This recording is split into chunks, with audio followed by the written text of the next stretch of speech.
లేని వాటిని ఉన్నట్టు పిలిచే దేవుడు మన దేవుడు. 100 సార్లు 1000 సార్లు 1,00,000 సార్లు చెబుతాయి ఈ మాట. ఉన్నదాన్ని లేనట్టు చేయగలుగుతాడు, లేని దాన్ని ఉన్నట్టే పిలుచువాడు ఆయన. ఆయనకి సాధ్యం కాదే ఉంది, నీకు సాధ్యం కావాలి నమ్మటం. నమ్ముటకు నీ సాధ్యమైతే నమ్మువానికి సమస్తము సాధ్యమేనన్నమాట. అబద్ధమా?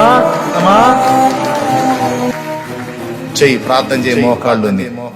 నీ పరిస్థితులు ఇలానే ఉంటాయి అనుకుంటున్నావేమన్నో, ఆయన తప్పకుండా మార్చబోతున్నాడు.